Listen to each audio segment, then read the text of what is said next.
ขอนิมนต์พระภิกษุสงฆ์สามเณรเจริญพรเมชีโยคีคุกเข่าพนมมือ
บูชาพระรัตนตรัยอิมินาสการเรนะอิมินาสการเรนะ พุทธังอภิปูชยามะพุทธังอภิปูชยามะอิมินาสการเรนะอิมินาสการเรนะธัมมังอภิปูชยามะธัมมังอภิปูชยามะอิมินาสการเรนะอิมินาสการเรนะสังฆังอภิปูชยามะสังฆังอภิปูชยามะอะระหังสัมมาสัมพุทโธภควาอะระหังสัมมาสัมพุทโธภะคะวาพุทธังภควันตังอภิวาเทมิพุทธังภะคะวันตังอภิวาเทมิสวากขาโตภควตาธัมโมสวากขาโตภะคะวะตาธัมโมธัมมังนามัสสามิธัมมังนามัสสามิสุปฏิปันโนภควโตสาวกสังโฆสุปฏิปันโนภะคะวะโตสาวกสังโฆสังฆังนามามิสังฆังนะมามิหันธรรมยังพุทธัสสะภควโตปุพพภาคะนมการังกะโรมาเซนะโมตัสสะภะคะวะโตอะระหะโตสัมมาสัมพุทธัสสะนะโมตัสสะภะคะวะโตอะระหะโตสัมมาสัมพุทธัสสะนะโมตัสสะภะคะวะโตอะระหะโตสัมมาสัมพุทธัสสะอัญชลีวันทา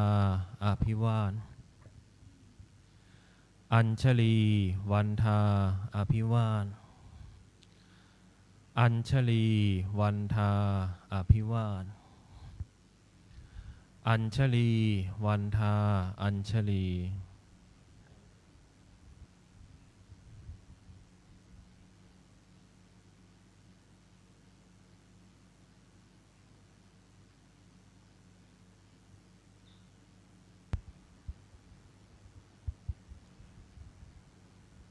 ขอนิมนต์พระภิกษุสงฆ์กราบพระอาจารย์เจ้าคุณพร้อมกันสามเณรเมชีโยคีกราบทีหลังอัญชลีวันทาอภิวาทอัญชลีวันทาอภิวาทอัญชลีวันทาอภิวาท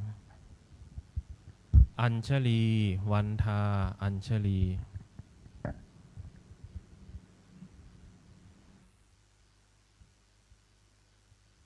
ขอนิมนต์สามเณรขอเชิญคณะแม่ชีโยคีน้อมกับพระเจ้าคุณพระอาจารย์พร้อมกันค่ะ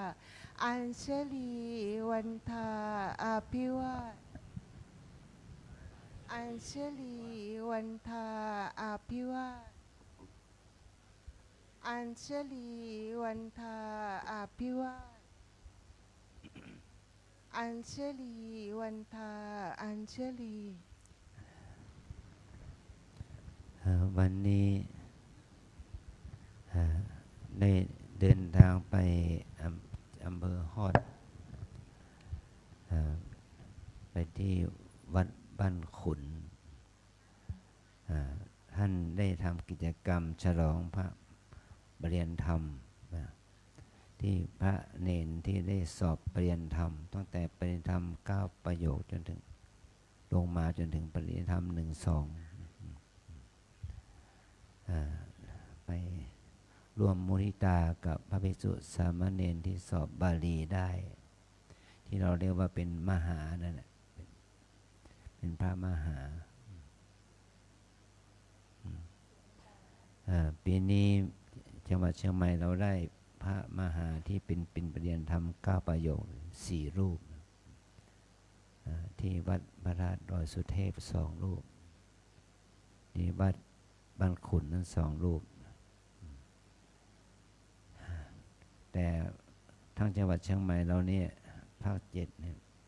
ทั้งจังหวัดเชียงใหม่เรานี่สอบได้ถึง124รูปคนแล้วก็ในแต่ขากลับนี่สภาพอากาศฝนตกตลอดทางมาจนถึงอำเภอจอมทองฝนตกหนักบางจุดก็ทำให้เราเห็นถึงความเปลี่ยนแปลงของอากาศนะวันนี้เมื่อเรานั้นได้ไปทำกิจกรรมวิปัสสนาสัญจรที่โรงเรียนเทศบาลเมืองสุเทพที่โรงเรียนเทศบาลบ้านใหม่ห้วยทรายคำความดีงามนี่ก็มันก็ให้เราได้ไปเยี่ยมเยียนเด็กเยาวชนนักเรียนตั้งแต่ชั้นอนุบาลจนชั้นประถมปลาย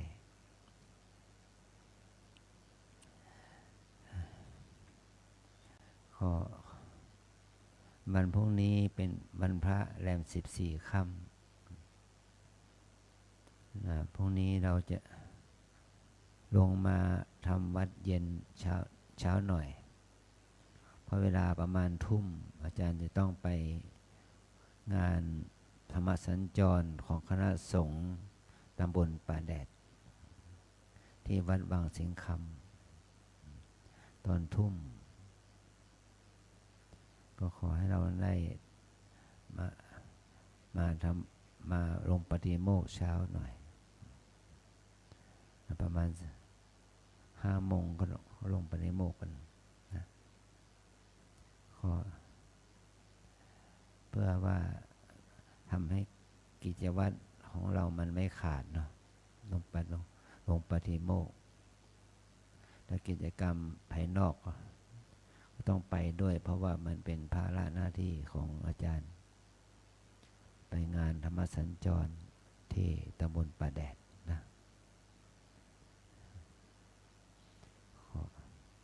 ตอนนี้ไปเราจะได้รับศีลสามเณรและก็แม่ชีโยคีขอนิมนต์พระให้ศีล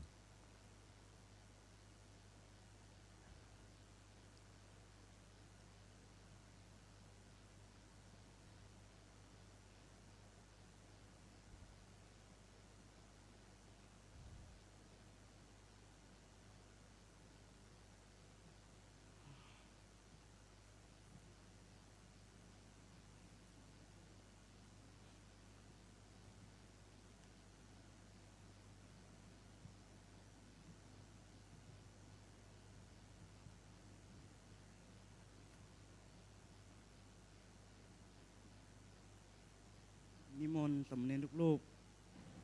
กราบพระอาจารย์พร้อมกับกล่าวคำอาราธนาศีลพร้อมกันครับ อัญชลีวันทาอภิวาทอัญชลีวันทาอภิวาทอัญชลีวันทาอภิวาทอัญชลีวันทาอัญชลีมะยังพันเตสรณะสีลังยาจามะทุติยามปิมะยังพันเตสรณะสีลังยาจามะตาติยามปิมะยังพันเตสรณะสีลังยาจามะ นะโมตัสสะภะคะวะโตอะระหะโตสัมมาสัมพุทธัสสะนะโมตัสสะภะคะวะโตอะระหะโตสัมมาสัมพุทธัสสะนะโมตัสสะภะคะวะโตอะระหะโตสัมมาสัมพุทธัสสะ นะโมตัสสะภะคะวะโตอะระหะโตสัมมาสัมพุทธัสสะนะโมตัสสะภะคะวะโตอะระหะโตสัม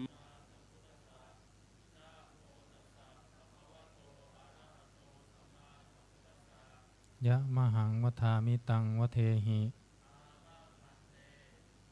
พุทธังสรณังคัจฉามิธัมมังสรณังคัจฉามิสังฆังสรณังคัจฉามิทุติยัมปิพุทธังสรณังคัจฉามิทุติยัมปิธัมมังสรณังคัจฉามิทุติยัมปิสังฆังสรณังคัจฉามิตติยัมปิพุทธังสรณังคัจฉามิตติยัมปิธัมมังสรณังคัจฉามิตติยัมปิสังฆังสรณังคัจฉามิติสรณคัมมนังนิธิตังปานาติปาตาเวรมณีปานาติปาตาเวรมณี อทินนาทานาเวรมณี อทินาทานาเวรมณี อพรหมจริยาเวรมณี อภัมมจริยาเวรมณี มุสาวาทาเวรมณี มุสาวาทาเวรมณี สุราเมรยมัชฌะปมาทฐานาเวรมณี สุลาเมลยะมัชฌะปมาทฐานาเวรมณี วิกาลโภชนาเวรมณี วิกาละโภชนาเวรมณี นันจะคีตวาทิตาวิสุกทัสสนาเวรมณี นัจจคีตะวาทิตะวิสุกะทัสสนาเวรมณี มาลาคันทวิเลปนะธารณะมันดนาวิภูสนัฏฐานาเวรมณี มาลาคันทะวิเลปนะทาลนะมันดนะวิภูสนะฐานาเวรมณี อุจจาสยนะมหาสยนาเวรมณี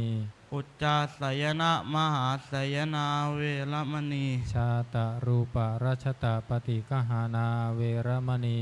ชาตะรูปะรัชตะปฏิฆานาเวรมณี อิมานิทัสสะสิกขาปทานิสมาธิยามิ อิมานิทัสสะสิกขาปทานิสัมมาทิยามิ อิมานิทัสสะสิกขาปทานิสัมมาทิยามิ อิมานิทัสสะสิกขาปทานิสัมมาทิยามิ อัญชลีวันทาอภิวาทอัญชลีวันทาอภิวาทอัญชลีวันทาอภิวาทอัญชลีวันทาอัญชลี ขอเชิญคณะแม่ชีโยคีนั่งคุกเข่าค่ะ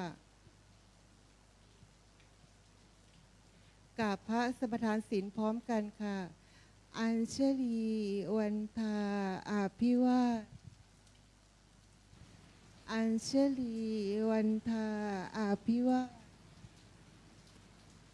อัญชลีวันทาอภิวาทอัญชลีวันทาอัญชลีมยังพันเตติสเนนะสหอัฏฐศิรานิยาจามะทุติยัมปิมยังพันเตติสเนนะสหอัฏฐศิรานิยาจามะตติยัมปิมยังพันเตติสเนนะสหอัฏฐศิรานิยาจามะ นะโมตัสสะภะคะวะโตอะระหะโตสัมมาสัมพุทธัสสะนะโมตัสสะภะคะวะโตอะระหะโตสัมมาสัมพุทธัสสะนะโมตัสสะภะคะวะโตอะระหะโตสัมมาสัมพุทธัสสะ นะโมตัสสะภะคะวะโตอะระหะโตสัมมาสัมพุทธัสสะนะโมตัสสะภะคะวะโตอะระหะโตสัมมาสัมพุทธัสสะนะโมตัสสะภะคะวะโตอะระหะโตสัมมาสัมพุทธัสสะ พุทธังสรณังคัจฉามิ พุทธังสรณังคัจฉามิ ธัมมังสรณังคัจฉามิ ธัมมังสรณังคัจฉามิ สังฆังสรณังคัจฉามิ สังฆังสรณังคัจฉามิ ทุติยัมปิพุทธังสรณังคัจฉามิ ทุติยัมปิพุทธังสรณังคัจฉามิ ทุติยัมปิธัมมังสรณังคัจฉามิ ทุติยัมปิธัมมังสรณังคัจฉามิ ทุติยัมปิสังฆังสรณังคัจฉามิ ทุติยัมปิสังฆังสรณังคัจฉามิ ตติยัมปิพุทธังสรณังคัจฉามิ ตติยัมปิพุทธังสรณังคัจฉามิ ตติยัมปิธัมมังสรณังคัจฉามิ ตติยัมปิธัมมังสรณังคัจฉามิ ตติยัมปิสังฆังสรณังคัจฉามิ ตติยัมปิสังฆังสรณังคัจฉามิ ติสรณะขมนังนิธิตัง อามะพันเต ปานาติปาตาเวระมณีสิกขาปะทังสมาธิยามิ ปานาติปาตาเวรมณีสิกขาปะทังสมาธิยามิ อทินนาทานาเวระมณีสิกขาปะทังสมาธิยามิ อาจินาทานาเวรมณีสิกขาปะทังสมาธิยามิ อพรหมจริยาเวระมณีสิกขาปะทังสมาธิยามิ อะภามมจริยาเวรมณีสิกขาปะทังสมาธิยามิ มุสาวาทาเวระมณีสิกขาปะทังสมาธิยามิ มุสาวาทาเวรมณีสิกขาปะทังสมาธิยามิ สุราเมระยะมัชฌะปมาทฐานาเวระมณีสิกขาปะทังสมาธิยามิ สุราเมรยะมัชฌะปมาทฐานาเวรมณีสิกขาปะทังสมาธิยามิ วิกาละโภชนาเวระมณีสิกขาปะทังสมาธิยามิ วิกาละโภชนาเวรมณีสิกขาปะทังสมาธิยามิ นัจจะคีตวาทิตวิสูกทัสสนะมาลาคันทะวิเลปนะธารณะมันดนะวิภูสนัทธานาเวระมณีสิกขาปะทังสมาธิยามิ นัจจะคีตวาทิตวิสุกทัสสนะ มาราคันทะวิเลปนะธารณะมันธนะวิภูสนัฏฐานา เวรมณีสิกขาปะทังสมาธิยามิ อุจจาสยนะมหาสยนา เวระมณีสิกขาปะทังสมาธิยามิ อุจจาสยนะมหาสยนา เวรมณีสิกขาปะทังสมาธิยามิ อิมานิอัฏฐสิกขาปทานิสมาธิยามิ อิมานิอัฏฐสิกขาปทานิสมาธิยามิ อิมานิอัฏฐสิกขาปทานิสมาธิยามิ อิมานิอัฏฐสิกขาปทานิสมาธิยามิ อิมานิอัฏฐสิกขาปทานิสีเลนะสุขติงยันติสีเลนะโภคะสัมปทาสีเลนะนิพุติงยันติตัสสมาสีลังวิโสทะเย สาธุ สาธุ สาธุ อัญชลีวันทาอภิวาท อัญชลีวันทาอภิวาท อัญชลีวันทาอภิวาท อัญชลีวันทาอัญชลี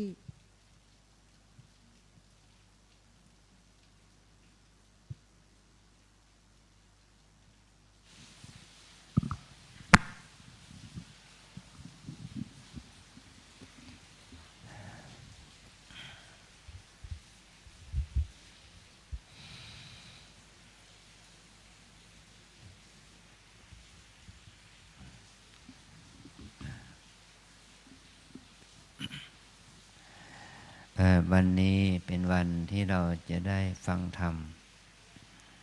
องค์แสดงธรรมวันนี้ก็คือท่านอาจารย์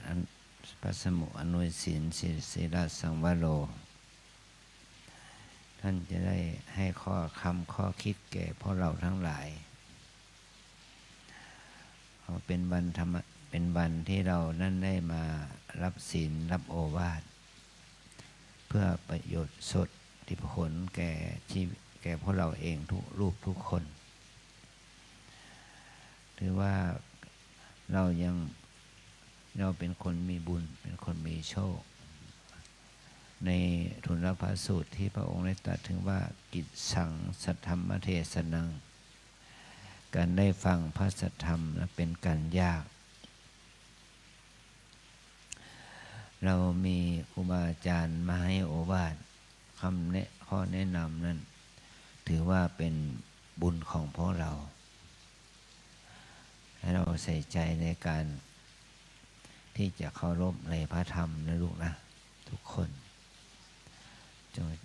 ให้เรานั้นได้มีความขวนขวายมีความเพียรความอดทนที่จะฟังธรรมแม้การรับศีลฟังธรรมก็เป็นการทำบุญอย่างหนึ่งของชีวิตเราขอให้เรานั้นได้มีโอกาสทำบุญโดยที่ไม่ต้องเสียเงินเสียทองทรัพย์สินอะไรเพียงแค่ใช้เวลาตั้งสติสัมปชัญญะที่ดีรับฟังโอวาทคำสอนของครูบาอาจารย์เนี่ยมันก็เป็นบุญเป็นกุศลของเรากุศลที่ได้จากการฟังธรรมนะเป็นกุศลขั้นภาวนาเป็นกุศลเป็นที่ทำให้เราเกิดสติปัญญาเนี่ยความดีงามนี้มันตกกับทั้งสองฝ่ายคือผู้แสดงธรรมก็ได้บุญผู้ฟังธรรมก็ได้บุญเช่นเดียวกันนะเนี่ยขอให้เรานั้นได้เมื่อกี้อาจารย์จะพูดว่าฝนตกมาถึงจอมทองตัวนี้มาถึงวัดเราละก็ขอให้เรานั้นได้อยู่กับธรรมชาติที่เป็นบุญนั่นนะขอให้เรานั้นได้ตั้งใจที่จะสดับรับฟังคำขอนิมนต์ท่านอาจารย์ได้ขึ้นแสดงธรรม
จะโลกาทิปติสามปติกัดอัญชลีอันทิวลังอายาจะทาสันติทัสสันตาปาราชาคชาติกาเทเสตุธรรมังอนุกรรมปิมังประชังเท้าสหัมบดีพรหมเป็นบรมในพรหมมาทรงฤทธิ์ที่ศักดากว่าบริษัททุกหมู่พรหมน้อมหัดนมัสการประดิษฐานณที่สม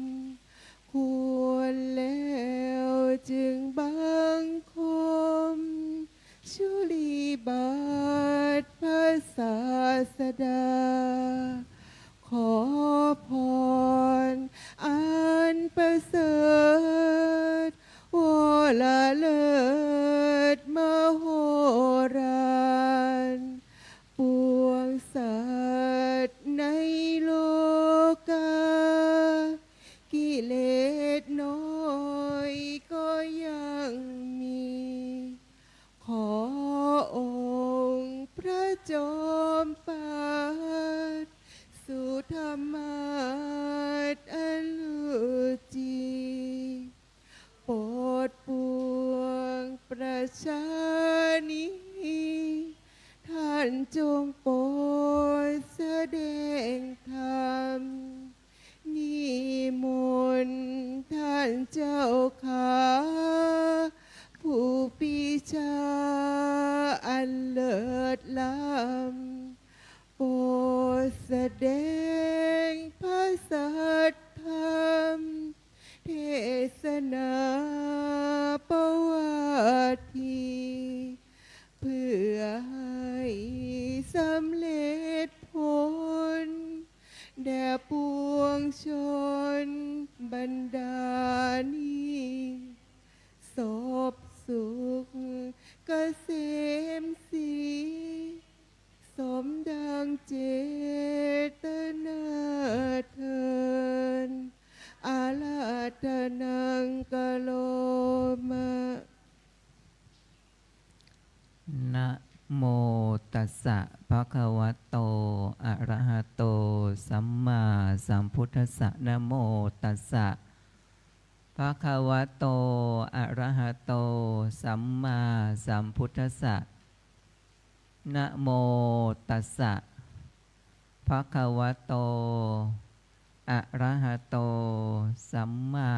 สัมพุทธัสสะยะถาวาริวะโหปุโรวะเหรุกเขปกูเชเอวังชรายะมะระเนนะวิหันเตสัพพะปานิโนติขอความนอบน้อม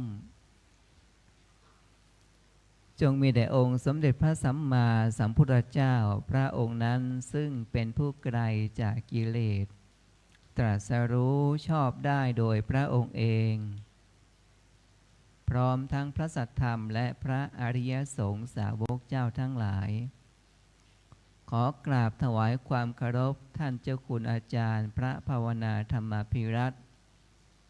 วิปัสสนาจารย์เจ้าคณะอำเภอเมืองเชียงใหม่จังหวัดเชียงใหม่เจ้าสำนักปฏิบัติธรรมประจำจังหวัดเชียงใหม่แห่งที่2เจ้าวาดวัดรำเปิงทโพธารามด้วยความเคารพยิ่งขอเจริญสุข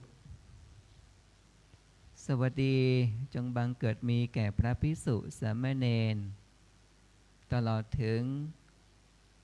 แม่ชีโยคีพุทธบริษัททั้งหลาย ที่ปรากฏสโมสรอยู่ในพระอุโบสถแห่งวัดลำเปิงตะโปธารามแห่งนี้ ตลอดถึงขออนุโมทนาคณะสัตยาญาติโยมทั้งหลาย ที่อยู่ทางบ้านที่ติดตามรายการทำวัดเย็นการฟังธรรมะวันโกนวันพระในกิจกรรมของทางวัดลำเปิงตะโปธาราม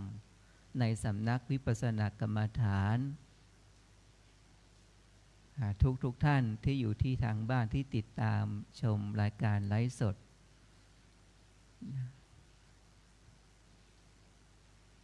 ดังจะได้แสดงพระธรรมเทศนาเพื่อเป็นการเฉลิมฉลองประดับสติปัญญาเพิ่มพูนความรู้ความเข้าใจในหลักธรรมคำสั่งคำสอนของพระชินวรสมเด็จสัมมาสัมพุทธเจ้าเพื่อจะน้อมนำเอาหลักธรรมคำสั่งคำสอนนั้นไปประพฤติไปปฏิบัติตามหลักธรรมและวินัยเป็นไปเพื่อประโยชน์แก่ตนเองและบุคคลอื่นเป็นไปเพื่อความสงบสุขความสามัคคีตราบใดเรายังเป็นเสขบุคคลเราต้องศึกษาเรียนรู้และประพฤติปฏิบัติจนกว่าจะได้ถึงบรรลุธรรมคืออเสขบุคคลไม่ต้องศึกษาไม่ต้องเรียนรู้แล้วเพราะว่าบรรลุธรรมเป็นพระอรหันต์สิ้นอาสวะกิเลสแต่เรายังมีกิเลสตัณหาอยู่เราก็ต้องศึกษาเรียนรู้เพื่อจะศึกษาหลักธรรมคำสั่งคำสอนน้อมนำมาประพฤตินำมาปฏิบัติเพื่อจะเป็นเครื่องหล่อหลอมกล่อมเกลาขัดเกลาจิตใจของเราเป็นไปเพื่อละกิเลสดังที่ยกอุเทศบทเบื้องต้นในการถามว่ายะถาวาริวาโหปโรวะเหรุเข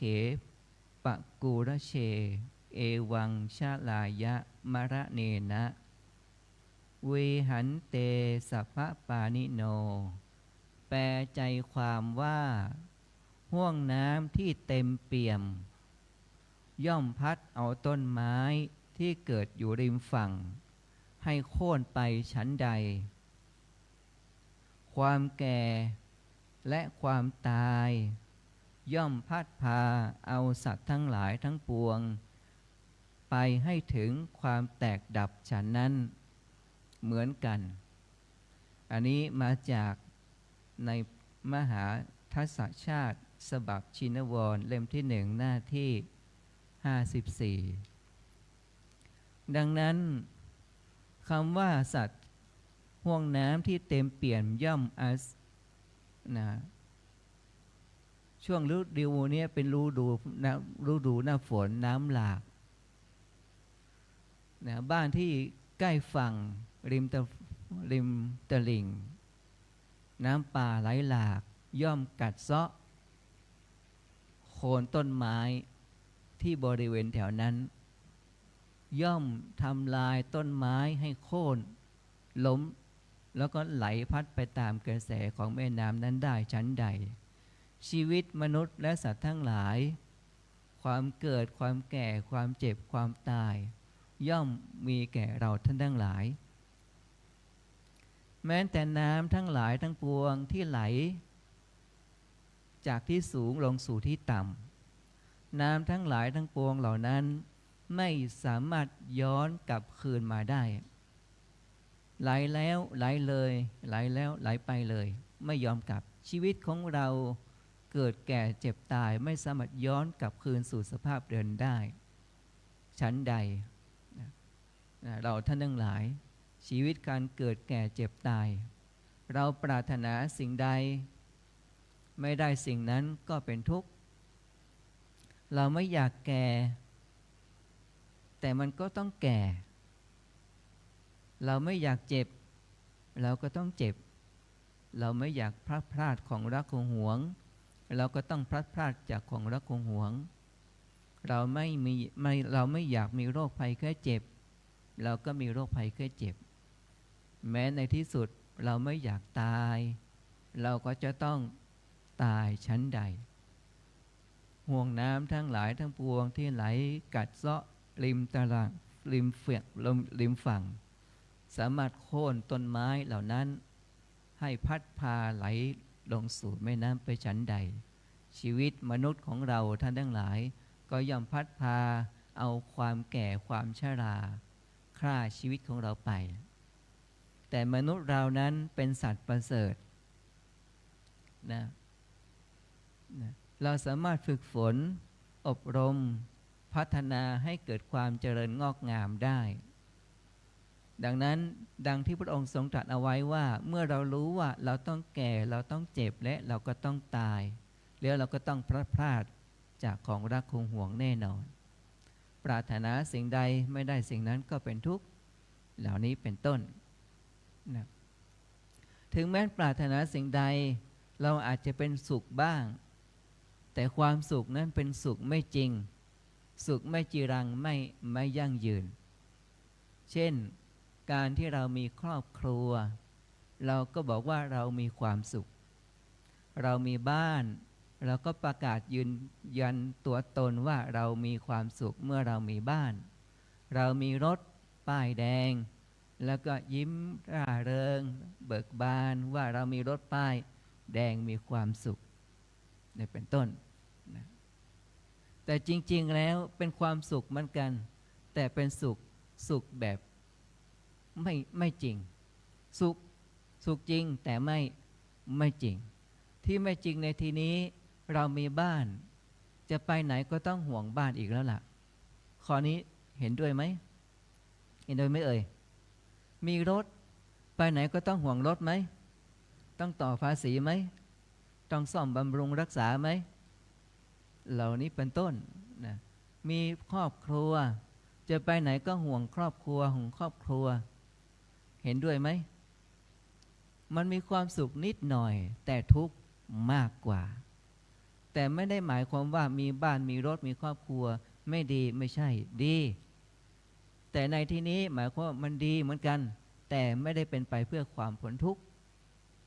ฉะนั้นเราถึงแม้เราจะมาบวชเป็นพระภิกษุเป็นสามเณรเป็นแม่ชีโยคีถึงแม้ว่าเราจะมาบวชฉะนั้นนะในหลักธรรมของผู้ที่ประพฤติธรรมปฏิบัติธรรมนั้นนะเรียกว่าองค์แห่งภิกษุผู้ประกอบด้วยความเพียร5ประการด้วยกันเรียกว่าปัฏฐานิยังคะปัฏฐานิยังคะนี้เป็นอุปกรณ์ของการประพฤติธรรมปฏิบัติธรรมให้เป็นไปด้วยความราบรื่นเป็นไปเพื่อความสมบูรณ์แบบเป็นไปเพื่อมรรคผลนิพพานฉะนั้นเราต้องมาดูปัฏฐานิยังคะมาตรวจเช็คตัวเราเอง5ประการนี้ว่าเรามีสมบูรณ์ครบทั้ง5ประการนี้ไหมที่จะประพฤติธรรมปฏิบัติธรรมเพื่อจะขัดเกลากิเลสเป็นไปเพื่อละกิเลสเป็นไปเพื่อความพ้นทุกข์เนี่ยเป็นต้นนะ1. สัทโธโหติเป็นผู้มีศรัทธาเปี่ยมล้นด้วยศรัทธาเชื่อว่าตถาคตศรัทธาโพธิคตศรัทธามีความเลื่อมใสเชื่อว่าพระพุทธเจ้ามีจริงเลื่อมใสในพระพุทธเจ้าว่าบุญมีจริงบาปมีจริงแล้วตั้งมั่นอยู่ในศรัทธาข้อที่1นะสัทโธโหติ 2. อัปปาพาโทโหติเป็นผู้มีอาพาธน้อยมีความเจ็บไข้ได้ป่วยเหมือนกันแต่มีน้อยมีเล็กๆน้อยๆนิดๆหน่อยๆนี่ตรวจสอบตัวเราเองนะ 3. อสัทโธโหติอมายาวีเป็นผู้มีความไม่โอ้อวดไม่มีมัญญาแต่เป็นคนเปิดเผยตามความเป็นจริงในบุคคล4จำพวกปลุกเรานะเป็นคนเปิดเผยมีอย่างไรก็ว่าตามความเป็นจริง แล้วเป็นคนไม่โอ้อวดไม่มีมารไม่มีมัญญานะข้อที่ 4อารัฐวิริโยวิหรตินะเป็นผู้ทำความเพียรอยู่อย่างสม่ำเสมอไม่เกียจคร้านนะขยันปฏิบัติทั้งวันทั้งคืนทั้งวันทั้งคืนนะไม่ว่างเว้นนะมีความเพียรทำความเพียรอย่างสม่ำเสมอเพื่อที่จะอะไรเพื่อจะละอกุศลธรรมทั้งหลายทั้งปวงเมื่อก่อนเคยคิดไม่ดีเคยพูดไม่ดีเคยทำอะไรไม่ดีเคยทำบาปกรรมเอาไว้เยอะนะแต่เมื่อมาปฏิบัติธรรมแล้วเราได้ปฏิทานิยังคะนี่ก็คือจะมีความเพียรละบาปอกุศลธรรมที่ตนเองเคยคิดเคยพูดเคยทำที่ตนเองเคยโลภเคยโกรธเคยหลงเคยอิจฉาความริษยาความมีมานะถือตัวถือตนโอ้อวดมีมัญญาต่างๆก็จะปรับเปลี่ยนพฤติกรรมนะให้มีความเพียรพยายามอย่างสม่ำเสมอทุกเวลาเพื่อยังกุศลธรรมทั้งหลายให้เกิดขึ้นจากไม่เคยให้ทานก็รู้จักการให้ทานจากไม่เคยรักษาศีลก็รักษาศีลจากไม่เคยเจริญภาวนาก็เจริญภาวนาจากไม่มีความเพียรพยายามก็มีความเพียรพยายามอย่างยิ่งยวดจากที่ไม่มีความอดทนก็ทำให้มีความอดทนจากที่เป็นคนมีความตนีทีเหนียวก็ละกำจัดความตนีทีเหนียวได้จากคนที่คนโกหกหลอกลวงก็เลิกพฤติกรรมโกหกหลอกลวงจากที่เคยอิจฉาริษยาบุคคลอื่นก็เลิกอะไรเลิกพฤติกรรมที่เป็นอกุศลเหล่านี้ได้เพียรพยายามจะละบาปอกุศลธรรมทั้งหลายที่เป็นมลทินแห่งจิตใจได้ก็เลยมีความเพียรลดละเลิกกิเลสเหล่านี้เพื่อยังกุศลธรรมให้เกิดขึ้นให้มีขึ้นให้ถึงพร้อมขึ้นให้มีความมั่นคงในคุณงามความดีตั้งแต่ระดับทานกุศลบุญเกิดจากการให้ทานศีลกุศลการสำรวมกายวาจาภาวนามยกุศลมีจิตใจตั้งมั่นไม่หวั่นไหวในคุณธรรมธรรมของคุณงามความดีที่เราตั้งจิตเอาไว้นี่เขาเรียกว่าปฐานิยังคะข้อสุดท้ายปัญญาวาโหติเป็นผู้มีสติเป็นผู้มีปัญญาประกอบด้วยปัญญาอันปรารถนาความเกิดปรารถนาเห็นความเกิดความดับของรูปนามขันธ์ห้าเพื่อจะประพฤติปฏิบัติธรรมตามแนววิปัสสนากรรมฐานคือการอบรมปัญญาดังที่พระองค์ทรงตรัสเอาไว้เป็นพุทธพจน์สั้นๆว่านะวิเศษนะปัสสติติวิปัสสนาวิเศษนะปัสสติวิปัสสนาแปลใจความว่าธรรมชาติใดย่อมรู้แจ้งเห็นจริงนะย่อมรู้แจ้งเห็นจริงเห็นแจ้งเป็นพิเศษฉะนั้นธรรมชาตินั้นชื่อว่าปัญญาปัญญาใดย่อมเห็นแจ้งเป็นพิเศษฉะนั้นปัญญานั้นชื่อว่าวิปัสสนาฉะนั้นวิปัสสนาเป็นชื่อของปัญญาคือรู้ตามความเป็นจริงฉะนั้นปัญญาวาโหติเป็นผู้มีปัญญารู้ตามความเป็นจริงคือที่ปัญญาก็เห็นอะไรเห็นอนิจจังทุกขังอนัตตาเห็นรูปเห็นนามเห็นขันธ์ห้าเห็นตามความเป็นจริงนะฉะนั้นการที่เราจะเห็นความเป็นจริงก็จะต้องอาศัยอะไรองค์คุณของการเจริญปัญญาก็คือให้เรามีสตินั่นเองสตินั้นมีอยู่7ความหมายด้วยกันนะสติที่เราเข้าใจกันนะมีอยู่7ความหมายด้วยกันความหมายที่1เรียกว่าอนุสติอนุแปลว่าน้อยภายหลังตามเช่นพุทธานุสติระลึกถึงคุณของพระพุทธเจ้าอยู่เนืองๆธรรมานุสติระลึกถึงพระธรรมอยู่เนืองๆสังขานุสติระลึกถึงพระสงฆ์อยู่เนืองจาคานุสติระลึกถึงการที่เราเคยบริจาคทานอยู่เนืองนะศรัทธานุสติระลึกถึงที่เรามีศรัทธาต่อ คุณพระรัตนตรัยโดยมีความมั่นคงไม่หวั่นไหวในคุณพระรัตนตรัยชื่อว่าศรัทธานุสติมีศรัทธามีความเลื่อมใสในตั้งมั่นอยู่ในคุณบุญกุศลคุณงามความดีเนี่ย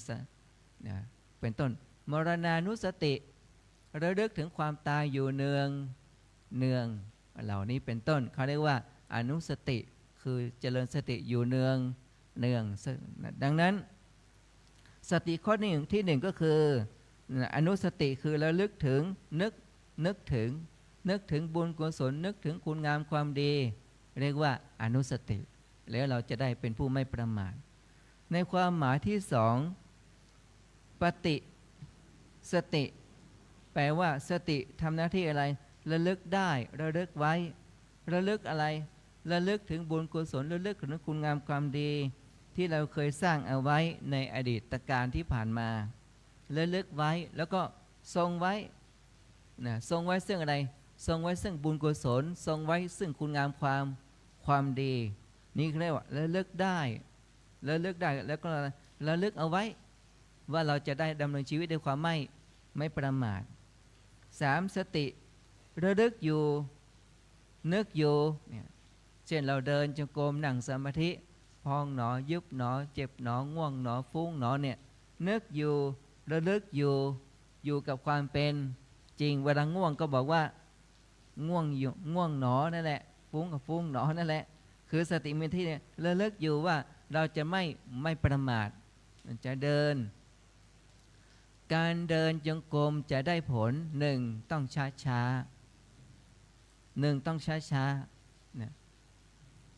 ถ้าเราช้าเนี่ยสติของเราจะระลึกอยู่นึกอยู่ถึงอะไรขวายกเท้าขึ้นย่างค่อยๆเสือไปฝ่าเท้าแตะพื้นก็หนอนี่คือนึกอยู่ระลึกอยู่บาปอกุศลธรรมก็เกิดขึ้นไม่ได้การที่จะไปคิดโน่นนั่นนี่ก็เกิดขึ้นไม่ได้เนี่ยนึกอยู่ระลึกอยู่ถ้าพองหนอแต่พองหนอเราจะทำให้เร็วก็ไม่ได้จะทำให้ช้าก็ไม่ได้ท้องพองท้องยุบแต่การเดินของเราเนี่ยเราสามารถเดินช้าๆได้เช่นกราบสติปัฏฐานเนี่ยต้องกราบช้าๆกำหนดว่านั่งหนอนึกอยู่ระลึกอยู่เนี่ยนั่งหนอระลึกถึงอาการอยู่ในอาการปัจจุบันขณะนะนั่งหนอศีลวิสุทธิศีลอันบริสุทธิ์ก็เกิดขึ้นขณะที่เรานึกอยู่นะระลึกอยู่เนืองอย่างนี้นะเช่นนะอัปปมาเทนะสัมปาเทถะนึกอยู่ระลึกอยู่ว่าเราจะต้องตั้งมั่นอยู่ในความไม่ประมาทเช่นเดียวกันถ้าเราประมาทปุ๊บเป็นอย่างไรขวาย่างหนอกลายเป็นซ้ายมีไหมเอ่ยซ้ายย่างหนอกลายเป็นขวามีไหมพองหนอยุบไปแล้วมีไหมยุบหนอกลายเป็นอะไรพองเดินอยู่ดีๆใจไปนึกอย่างอื่นมีไหมเอ่ยนี่แหละมันเพราะขาดอะไรขาดสติขาดปัจจุบันอารมณ์นั่นเองฉะนั้นกว่าจะรู้ตัวคิดไปตั้งหลายเรื่องหลายราวละเป็นต้นอย่างนี้เป็นต้นฉะนั้นความหมายที่สามก็คือสติคือระลึกอยู่แล้วก็นึกอยู่กับปัจจุบันอยู่กับความเป็นจริงนะข้อที่สี่สรณตาก็คือเตือนเอาไว้ทรงเตือนจิตเตือนใจเอาไว้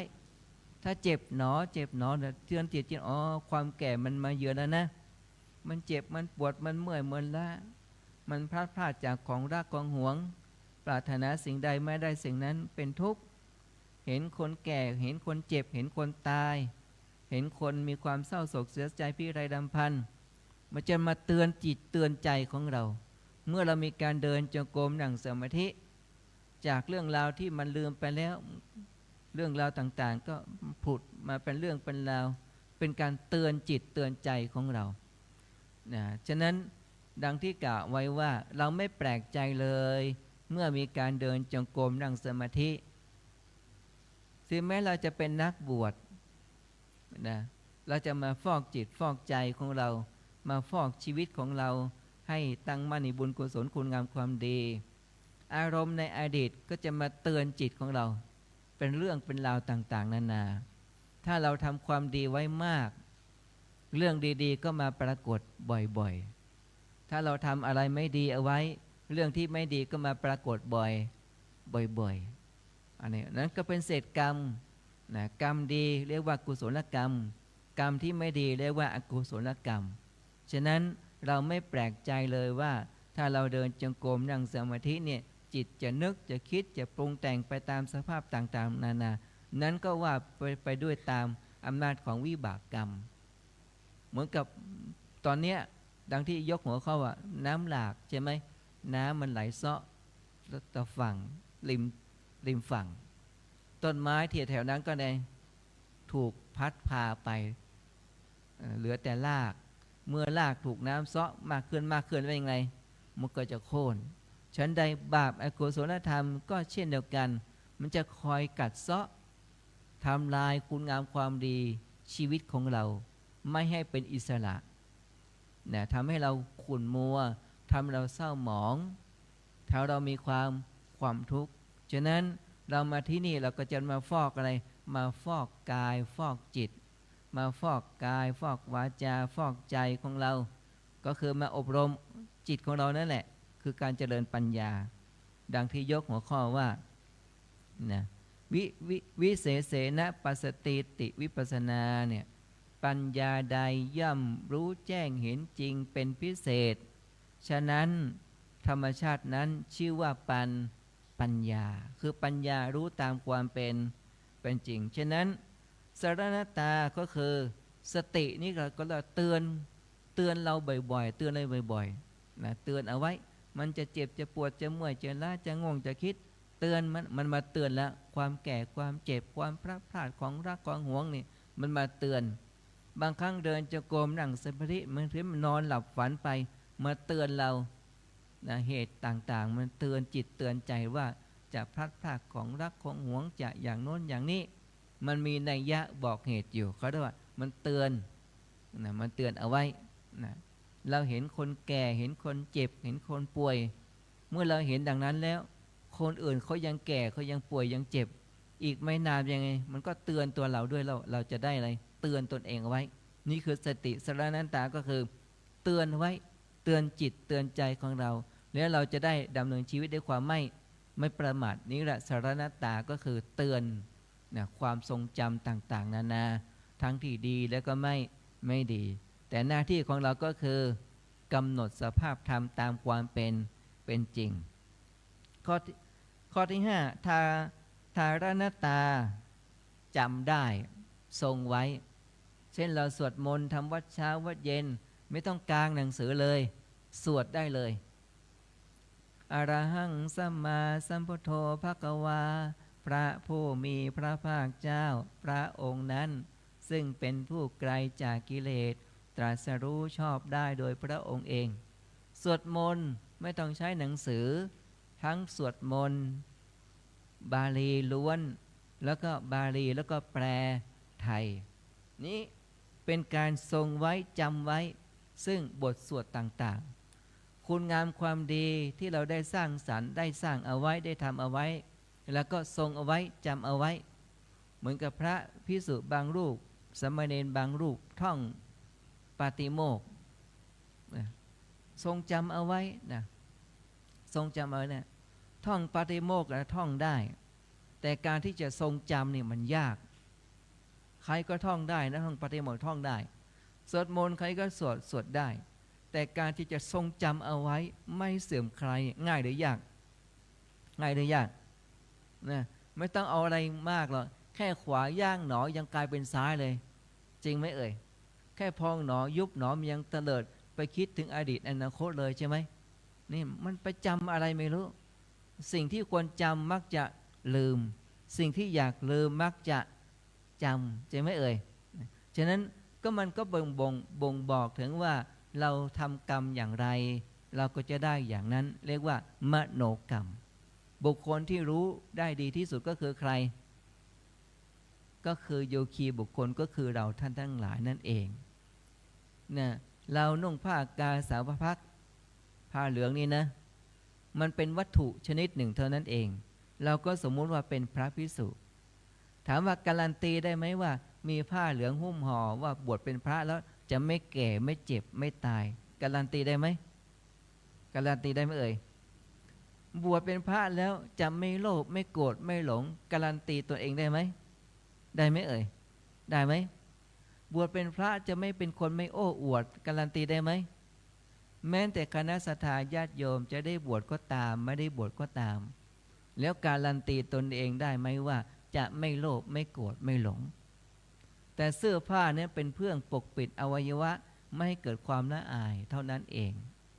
ทรัพย์สินเงินทองนะเขามีไว้จับจ่ายใช้สอยเท่านั้นเองการมีทรัพย์สินเงินทองการมีครอบครัวมีตำแหน่งหน้าที่การงานเป็นสิ่งที่ดีจะได้จับจ่ายใช้สอยแต่ก็ทำให้มีความสุขได้ในระดับหนึ่งแต่ก็ไม่พ้นทุกข์เผลอๆอาจจะทะเลาะกันเรื่องบ้านจริงไหมนะมีบ้านทะเลาะกันเรื่องบ้านนะมีรถก็ทะเลาะกันเรื่องรถนะมีเงินเดี๋ยวทะเลาะกันเรื่องอะไรเรื่องเงินมีสามีภรรยาเดี๋ยวสามีภรรยาก็ทะเลาะกันพ่อแม่ลูกเดี๋ยวก็ดีอ่ะ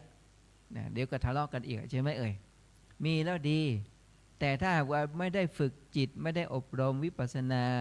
ปัญญาเนี่ยเดี๋ยวก็จะทะเลาะกันเพราะอะไรเพราะขาดสติดังนั้นสตินี้จะเป็นการจำได้ทรงไว้ซึ่งคุณงามความดีสติเลยเลิกได้ฉะนั้นจึงเรามาฝึกให้เรามีเจริญสติปัฏฐานทั้ง4ก็คือกายเวทนาจิตธรรมนั่นเองกระบวนการฝึกก็คือง่ายๆ1ฝึกให้เรามีสติดังที่กล่าวเมื่อกี้ช่วงตอนหนึ่งว่า1ต้องช้าสาเหตุที่ช้าจะได้อะไรจะได้มีสติมีเวลาทบทวนจะได้สังเกตจะได้พิจารณาว่าขวาเนี่ยมันมีอาการเป็นอย่างไรบ้างย่างรู้สึกอาการเป็นอย่างไรบ้างหนอเท้าแตะพื้นมีอาการอย่างไรบ้างอาการทางกายเป็นอย่างไรอาการทางเวทนามีความรู้สึกเจ็บปวดเมื่อยล้าอุ่นเย็นร้อนไหวตึงหย่อนแข็งต่างๆนานาเนี่ยมีอาการเป็นอย่างไรแล้วใจของเราก็ไปสัมผัสที่เท้าของเราที่มีความว่าเคลื่อนไหวเนี่ยรู้สึกอย่างไรแล้วสภาพใจของเรามันแวบคิดไปถึงเรื่องราวต่างๆตอนไหนเมื่อไหร่อย่างไรเป็นต้นนะฉะนั้นเนี่ยทานาตาก็คือจำได้แล้วก็ทรงจำไว้ก็คือจำได้ในบุญกุศลทรงไว้ในคุณงามความดีแต่ถ้าคนทำบาปล่ะคนทำบาปก็จำอะไรจำในสิ่งที่เป็นบาปก็ทรงไว้สิ่งที่เป็นบาปมันก็บันทึกเอาไว้ในเมมโมรีการ์ดในความคิดสมองของเราสมองซีกซ้ายมันจะควบคุมพฤติกรรมร่างกายด้านซีกขวานะสมองซีกขวามันจะควบคุมอวัยวะทางด้านซ้ายฉะนั้นสมองทั้งสองข้างซีกขวาซีกซ้ายเนี่ยมันจะคอยประคับประคองร่างกายอวัยวะของเราทุกสัดส่วนเพื่อจะควบคุมพฤติกรรมทางกายของเราได้แม้แต่การพูดเนี่ยนะสมองด้านซ้ายเนี่ยจะเป็นการอะไรเป็นการตรึกเป็นการตรองพิจารณาโดยแยบคายนี่เป็นต้นสมองซีกขวานี่เป็นการอะไรเป็นอารมณ์สุนทรีเป็นอารมณ์ที่คิดแบบแปลกประหลาดอะนี่เป็นนักปรัชญาเป็นต้นอีกนะข้างขวานี่เป็นนักพัฒนาข้างซ้ายนี่เป็นเครื่องความทรงจำบันทึกข้อมูลไว้พิจารณาเหล่านี้เป็นต้นแต่ข้างขวานี่จะเป็นพิเศษหน่อยหนึ่งเป็นอารมณ์สุนทรีอารมณ์อาจจะแปลกๆนะเหล่านี้เป็นต้นฉะนั้นสมองทั้งสองข้างเนี่ยมันก็คอยอะไรคอยควบคุมพฤติกรรมร่างกายของเราดังนั้นเราจึงจำเป็นต้องทำความเข้าใจคำว่าสติคือจำได้แล้วก็ทรงไว้ฉะนั้นดังที่กล่าวไว้ว่าไม่แปลกใจเลยเมื่อเรามีการเดินจงกรมนั่งสมาธิเรื่องราวอดีตผุดขึ้นเยอะไหมทำไมเยอะไหมเอ่ยเรื่องดีกับไม่ดีอันไหนมากกว่ากันเรื่องไม่ดีนั้นก็ประเมินผลเราได้เลยว่าดังที่ยกตัวอย่างที่เบื้องต้นว่าน้ำมันเซาะฝั่งใช่ไหมพัดพาไปเนี่ยเหมือนกิเลสเนี่ยมันเซาะขัดเกลามันทำลาย กายวาจาใจของเราเป็นบาปนั่นแหละมันจะเซาะพัดไหลไปไปสู่อะไรไปสู่อบายนั่นเองแต่ถ้าหากว่าเราฝึกจิตของเราอบรมจิตของเราให้รู้แจ้งเห็นจริงรู้ตามความเป็นจริงก็เรียกปัญญาย่อมรู้ตามความเป็นจริงก็อาศัยสติทรงไว้ระลึกไว้เตือนไว้จำไว้นึกอยู่รู้อยู่ให้มีอยู่กับปัจจุบันจึงเดินช้าๆ2กำหนดให้ได้ปัจจุบัน3กำหนดเป็นไปอย่างต่อเนื่องอันนี้คือศีลกุศลบุญเกิดจากศีลก็เกิดขึ้นเขาเรียกบุญญาฤทธิ์ของบุญถ้าเรามีศีลเสมอกันหมดถามว่าจะมีเหตุอันทะเลาะกันไหมเอ่ยจะมีการเข็นฆ่ากันไหมจะมีโกหกหลอกลวงไหมจะมีไหมเอ่ยจะมีพูดส่อเสียดไหมจะมีพูดคำเพ้อเจ้อพูดคำหยาบคายไหมเอ่ยนี่ถ้ามีศีลเสมอกันก็เกิดจากการมีอะไรสติทรงไว้จำได้และเลือกได้นี่แหละคือการมีสติ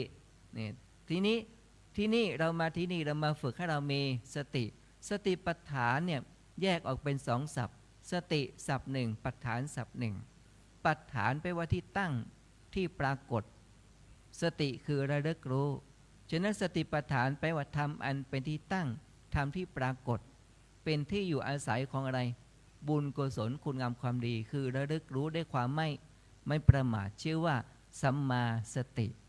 ให้มีสติพิจารณากายในกายอยู่เนืองๆว่าเป็นเพียงว่านี่คือร่างกายทั้งหมดร่างกายก็เต็มไปด้วยของไม่สะอาดจะเตือนเอาไว้ว่าร่างกายของเราเป็นอะไรเป็นของไม่สะอาดนะมีประการต่างๆเช่นในตาก็มีขี้ตาใช่ไหมจะมาปฏิบัติไม่มาปฏิบัติก็มีขี้ตาไม่เอ่ยจะปรากฏตอนตื่นนอนเนาะโดยเฉพาะเป็นโรคอะไรโรคตาแดงเนาะโรคตาแดงหรือขับรถมอเตอร์ไซค์หรือขับรถยนต์เปิดกระจกโดนลมโดนฝุ่นละอองเนี่ยหรือโดนควันไฟเยอะๆโดนละอองเยอะๆนะหรือว่าเชื่อมเหล็กเชื่อมเนาะออกต่างๆนี่นะโดนควันเนี่ยมันแสบตาก็จะมีอะไรมีขี้ตาฉะนั้นระบบธรรมชาติของร่างกายมันก็จะเพื่อจะสร้างภูมิคุ้มกันมันจึงอะไรหลั่งเป็นขี้ตาออกมาเพื่อจะทำลายเพื่อจะรักษาดวงตาไว้นั่นแหละจึงมีขี้ตาออกมาสะอาดไหมขี้ตานี่อยากได้ไหมบุคคลอันที่เป็นที่รักของเรานี่เธอฉันรักเธอมากนะฉันขอขี้ตาเธอไว้เป็นที่ระลึกนะจะมีใครจะรับไหมเอ่ยน้องเนนจะรับไหมลูกนะพ่อแม่สุดที่รักขอขี้ตาพ่อแม่ไว้เป็นที่ระลึกหน่อยเป็นของขลังเนี่ยได้ไหมเอ่ยได้ไหมเนี่ยเป็นต้นนะมีขี้ตาขี้หูขี้มูกน้ำเลือดน้ำหนองน้ำเหงื่อน้ำมันข้นเสลดน้ำลำไส้ใหญ่ลำไส้เล็กอาหารเก่านะร่างกายนี้เต็มไปด้วยของอะไรของปฏิกูลเต็มไปด้วยของไม่สะอาดแต่ถ้าเราขาดสติเมื่อไหร่แล้วเป็นยังไงก็สำคัญว่าเราสวยงามจริงไหมเอ่ยนะร่างกายนี้เป็นทุกข์ก็สำคัญว่าเราเป็นสุขดังนั้นเราท่านทั้งหลายว่าเนี่ยจำได้ทรงไว้ก็คือให้รู้ตามความเป็นจริงกำหนดเจ็บก็เจ็บหนอเนี่ยทรงไว้ตั้งไว้เจ็บหนอการกำหนดไม่ใช่กำหนดเพื่อให้หายหรือไม่หายแต่กำหนดให้รู้ตามความเป็นจริงก็คือตั้งไว้ทรงไว้เนี่ยข้อที่6อปิลาปนัตตาสติเนี่ยนะอปิลาปนัตตาก็คือสติเนี่ยมีการแนบชิดสนิทอยู่กับอารมณ์คือเกาะติดกับสถานการณ์ดังที่ยกตัวอย่างว่าขวานี่ใช่ไหมเนี่ย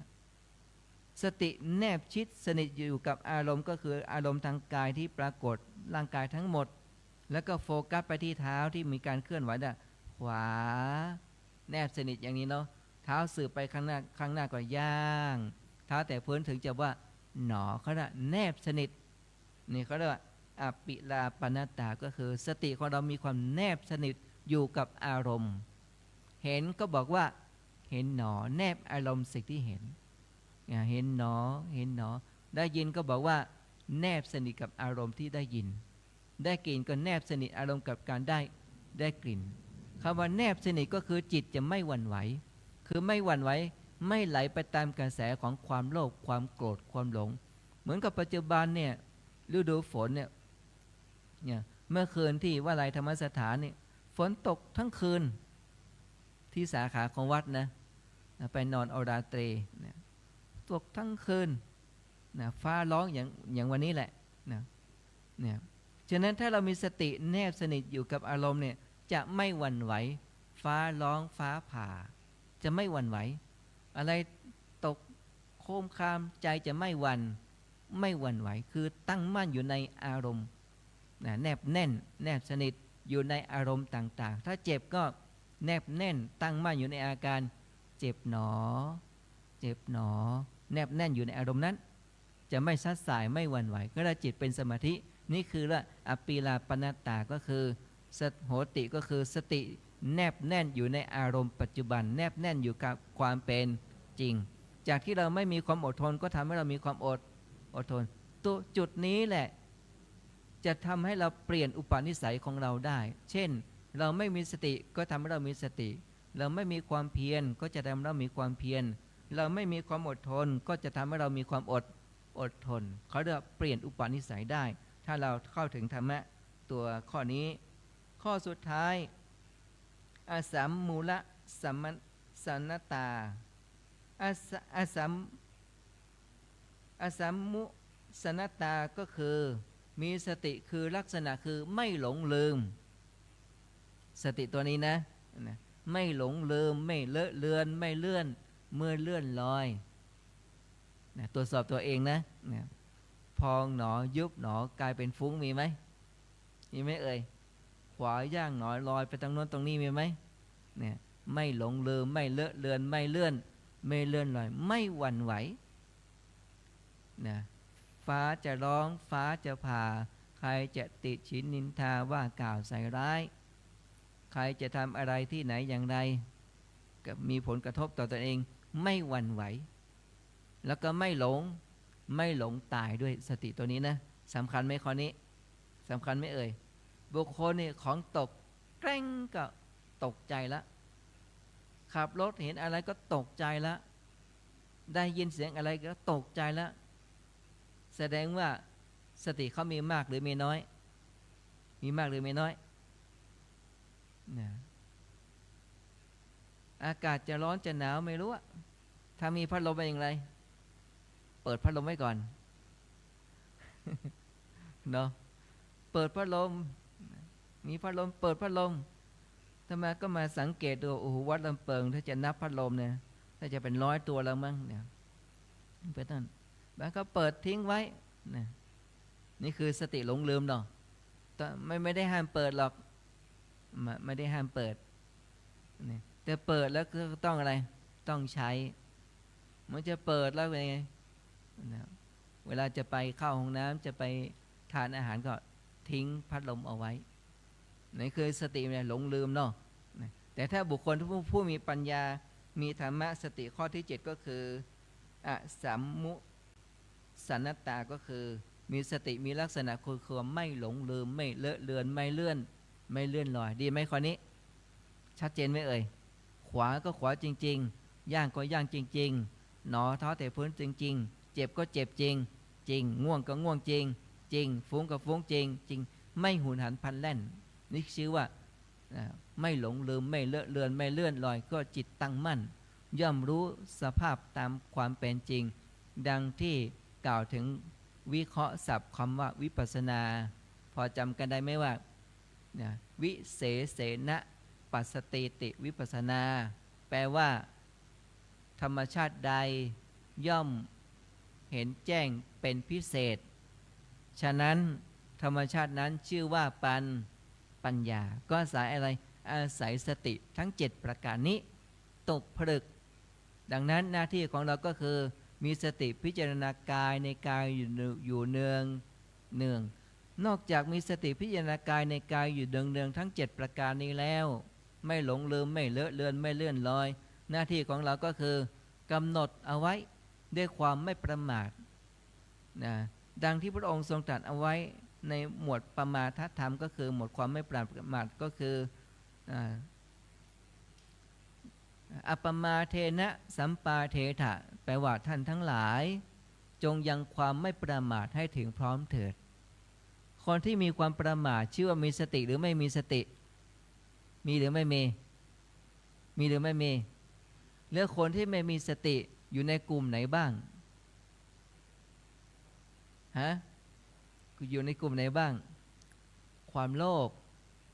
คิดอยากได้ของคนอื่นมาเป็นของตนเองนี่ขาดสตินะจะเป็นบาปแล้วเนาะสองความโกรธความแค้นความอาฆาตความพยาบาทความโอ้อวดมัญญาเนี่ยมีสติหรือไม่มีสติข้อนี้มีหรือไม่มีเวลาคิดก็คิดอะไรคิดถึงเรื่องราวเก่าๆซ้ำๆซากๆแล้วก็โกรธผูกโกรธแค้นอาฆาตพยาบาทอยู่ล่ำไปอย่างนั้นเนี่ยจะมีสติไหมนี่มีหรือไม่มีเนี่ยแล้วก็มีสติเป็นไงคิดแต่เรื่องหมกมุ่นแต่เรื่องอะไรกามราคะหมกมุ่นถ้ามีโทรศัพท์ก็หมกมุ่นเคลียร์โทรศัพท์อยู่นั่นแหละเล่นโทรศัพท์อยู่นั่นแหละแล้วนี่มันหมกมุ่นนะจิตมันก็เป็นอกุศลก็ไหลเหมือนกับว่าดังที่ยกอุเทศเบื้องต้นน้ำเนี่ยมันไหลไปมันไม่สามารถกลับมาสู่ที่เดิมได้เนาะมันไหลเหมือนกับฝนตกลงมาเนี่ยมันไหลไปเหล่านี้เป็นต้นฉะนั้นกิเลสทั้งหลายทั้งปวงก็ทำลายฆ่าชีวิตมนุษย์และสัตว์ทั้งหลายทำลายคุณงามความดีฉะนั้นเราจึงจำเป็นต้องมีฝึกให้เรามีสติกำหนดรู้นั่นเองฉะนั้นเนี่ยปัญญารู้สภาพธรรมตามความเป็นจริงให้มีสติพิจารณากายในกายอยู่เนืองๆเมื่อเรามีสติพิจารณากายแล้วเราเองก็มีร่างกายคนอื่นเขาก็มีไหมเอ่ยมีไหมคนอื่นเขาก็มีกายเหมือนกันเราอยากมีความสุขคนอื่นเขาก็อยากมีความสุขเช่นเดียวกันถ้าเราเดินจงกรมนั่งสมาธินานๆนะธรรมะที่จะเกิดขึ้นก็คือความเจ็บความปวดปฏิเสธได้ไหมว่าจะไม่เจ็บไม่ปวดวันนี้วิปัสสนาสัญจรไปที่โรงเรียนเทศบาลบ้านทรายคำห่างจากที่นี่ประมาณสัก2 กิโลนะ2 กิโลนะก็ทางโรงเรียนก็จัดนักเรียนตั้งแต่ประถมป .1 ป .2 ป .3 ป .4 ป .5 ป .6 เลยนะเข้าสู่โครงการวิปัสสนาสัญจรคณะพระวิทยากรเราแล้วก็แม่ชีก็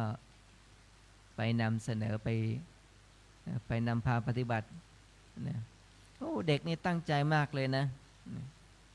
กราบสติปัฏฐานความจำดีอะเด็กแต่ส่วนใหญ่แล้วจะเป็นชาวนานาชาติคนต่างประเทศซื้อมา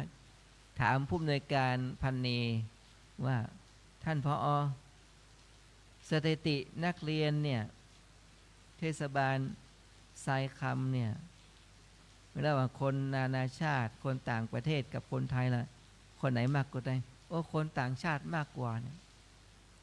มากถึง 90% นะ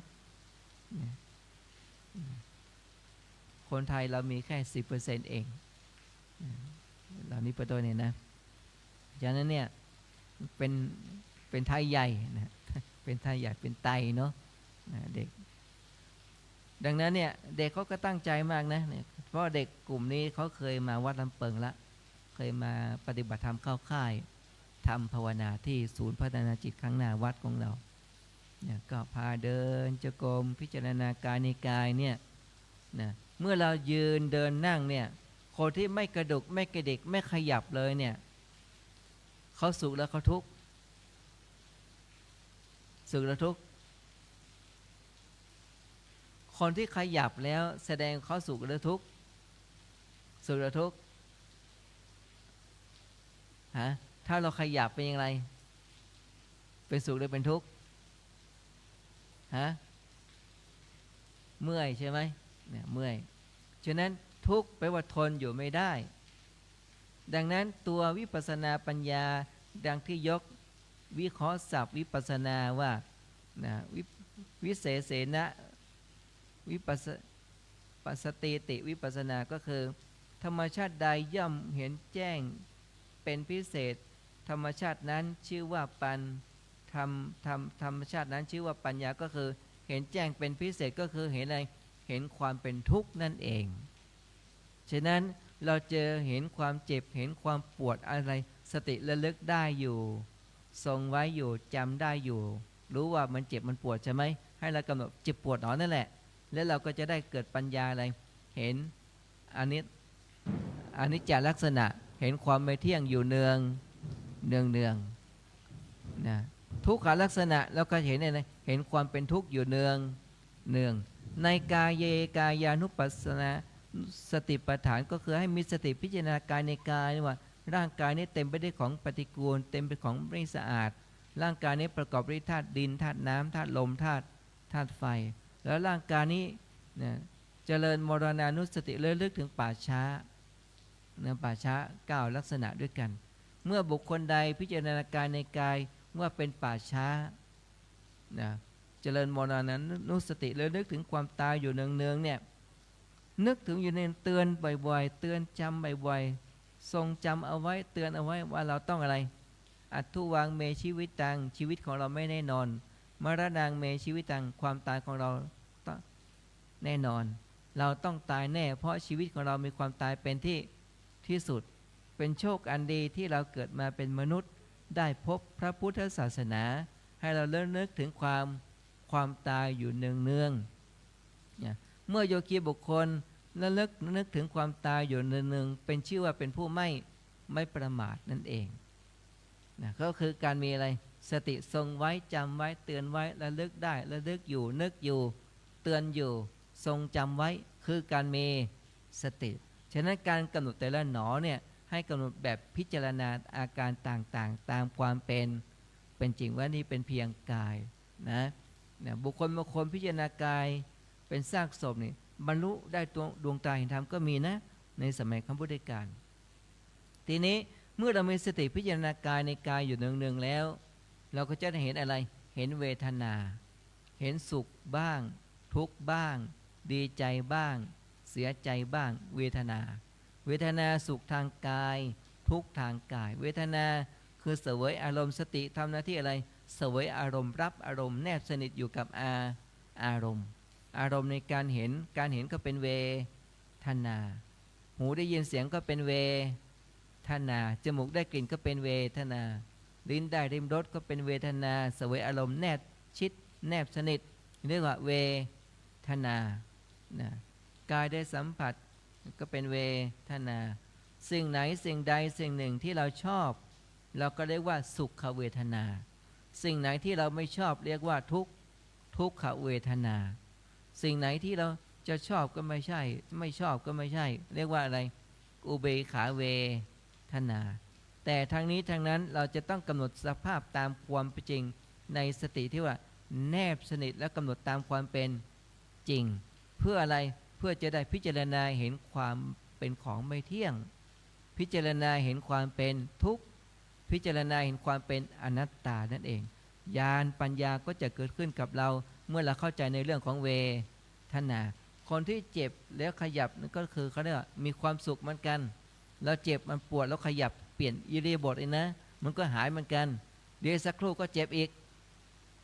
เดี๋ยวสักครู่เราก็ขยับอีกใช่ไหมอันนี้เขาเรียกว่าความสุขเหมือนกันแต่สุขเจือด้วยอามิตร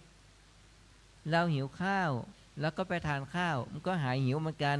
อันนี้ก็เรามีความสุขอย่างนี้เจือด้วยอามิตรเราไม่มีเงินเมื่อเรามีเงินแล้วเราก็มีความสุข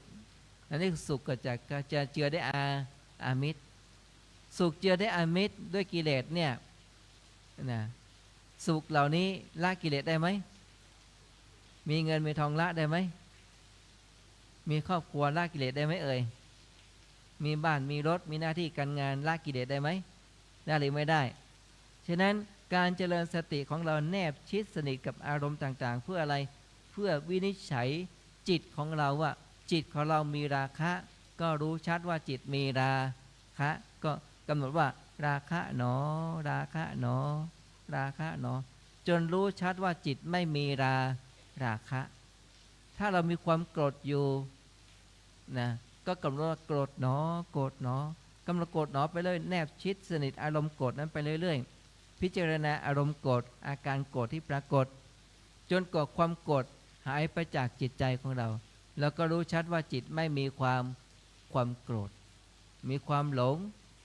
จิตมีเมตตาจิตไม่มีเมตตาจิตมีความอดทนจิตไม่มีความอดทนจิตมีความเพียรจิตไม่มีความเพียรเราก็จะย่อมรู้ได้ว่าอ๋อเรามีสติมากหรือน้อยนั่นเองก็ต้องประเมิ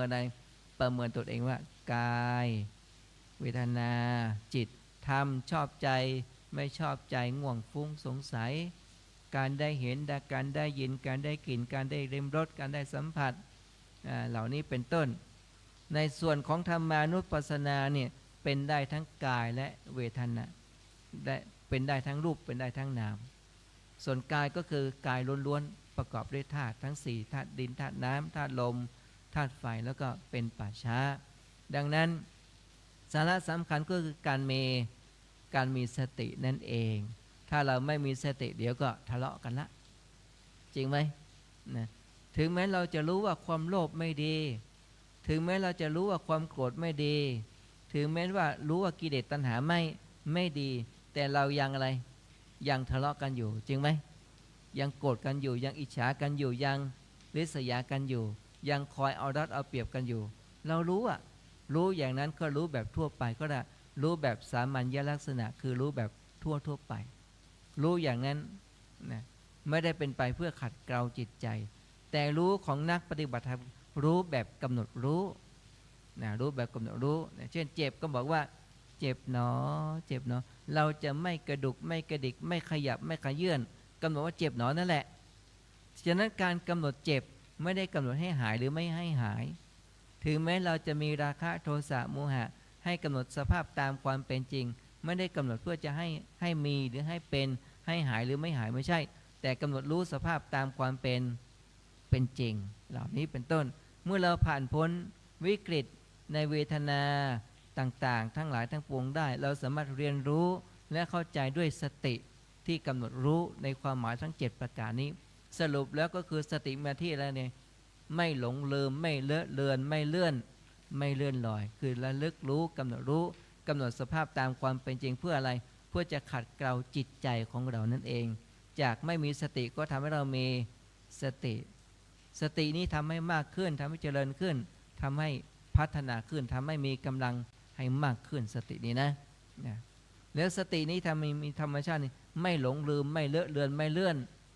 นลอยถึงแม้เราจะคิดเรื่องราวอดีตที่ผ่านมาที่เป็นอกุศลเรื่องราวไม่ดีก็ตามแต่เราก็กำหนดเอาไว้ตามความเป็นจริงก็เรียกเป็นสติเป็นสมาธิใจตั้งมั่นไม่หวั่นไหว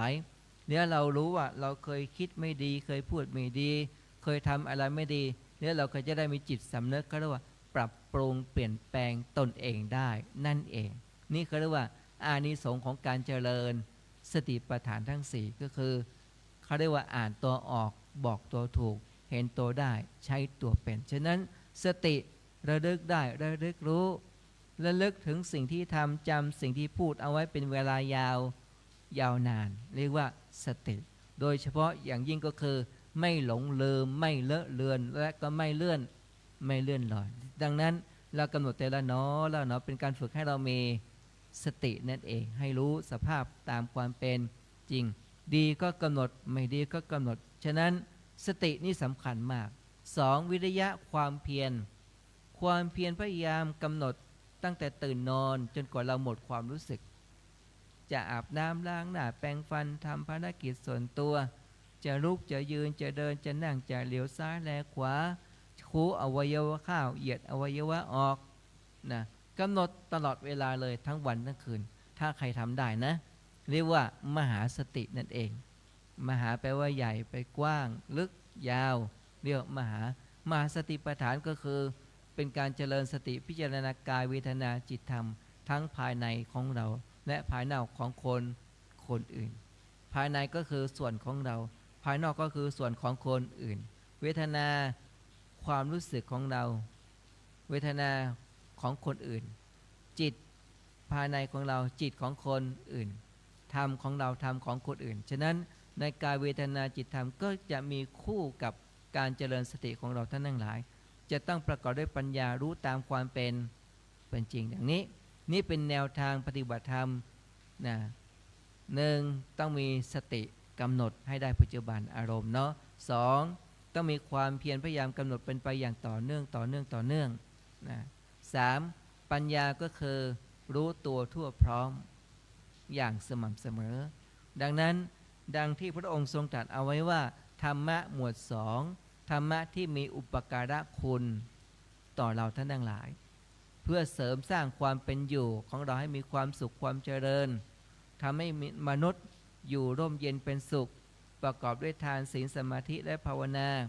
ยังประโยชน์ให้กับตนเองและประโยชน์ต่อบุคคลอื่นเขาเรียกว่า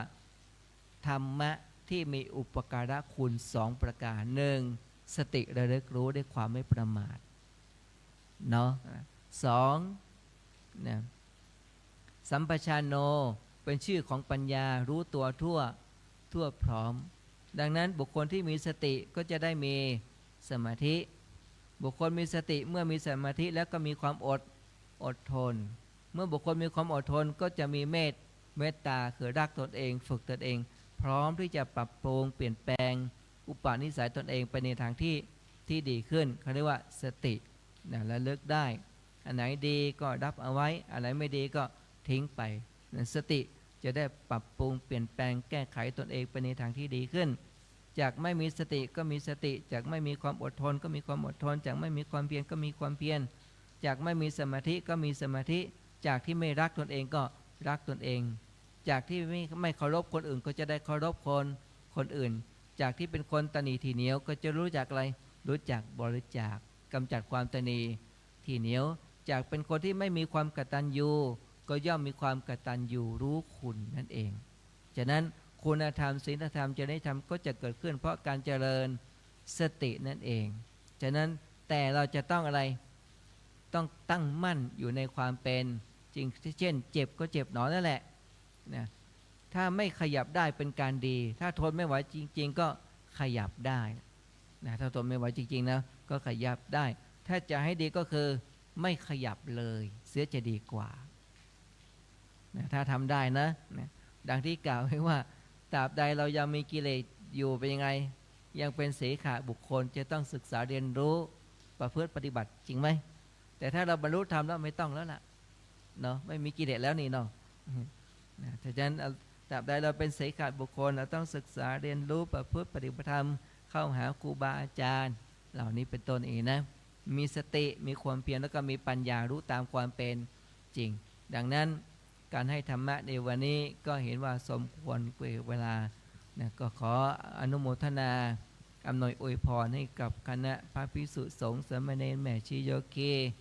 ทั้งชาวไทยชาวต่างประเทศและกับผู้ที่ติดตามชมรายการถ่ายทอดสดทางวัดลำเปิงก็ขออนุโมทนาอำนวยอวยพรให้เราจงตั้งมั่นอยู่ในความไม่ประมาทดังที่ยกตัวอย่างในธรรมะอุปเขบทในเบื้องต้นก็คือพระพุทธองค์ทรงตรัสเอาไว้ว่านะยะถาวาริวังโหปุโรวะเหรุกเขปะกูระเชเอวังชรายะมะระเนนะวิหันเตสัพพะปานิโนแปลว่าห่วงน้ำที่เต็มเปี่ยมย่อมพัดเอาต้นไม้ที่เกิดอยู่ในริมฝั่งให้โค่นไปชั้นใดความแก่และความตายย่อมพัดพาเอาสัตว์ทั้งปวงไปให้ถึงความแตกดับฉันนั้นเหมือนกันบุคคลใดมาหวนระลึกรู้ด้วยความไม่ประมาทว่าเราต้องแก่ต้องเจ็บต้องตาย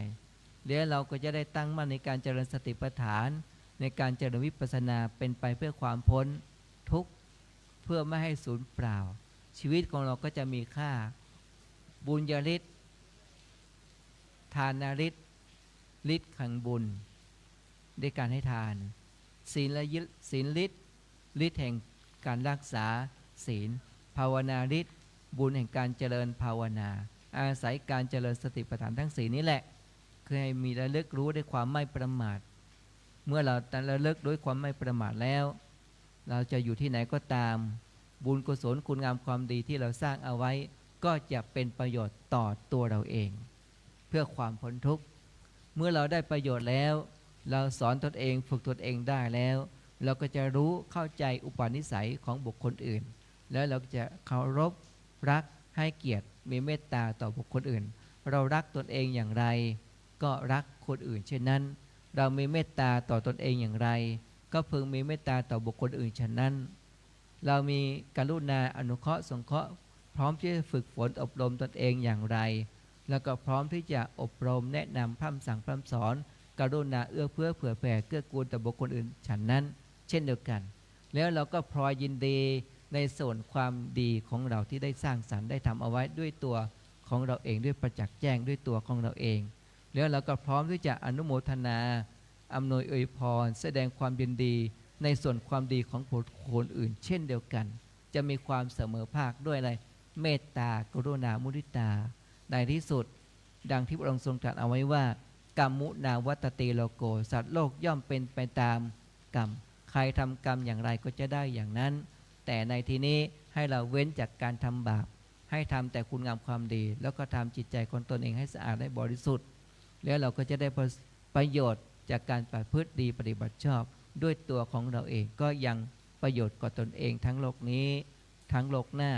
เป็นประโยชน์ต่อตนเองและประโยชน์ต่อบุคคลอื่นจงบังเกิดมีแก่เราท่านทั้งหลายตราบเจอเข้าสู่มรรคผลนิพพานการรับประทานพระเทศนามาก็เห็นว่าพอสมควรแก่เวลาเอวังก็มีด้วยประกาละฉะนี้หันธรรมยังสาธุกรังกโรมาเซสาธุสาธุสาธุ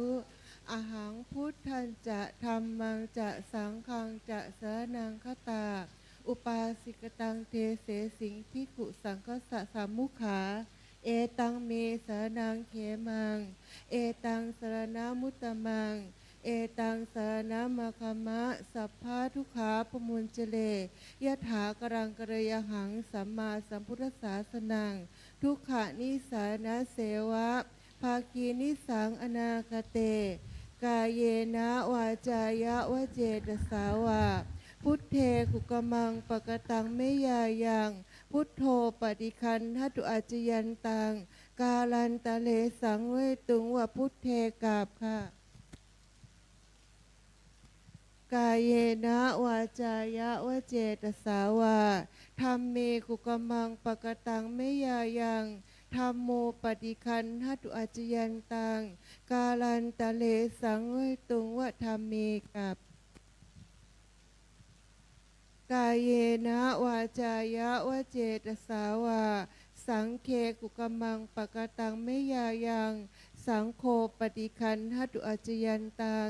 กาลันตะเลสังเวตุงวะสังเค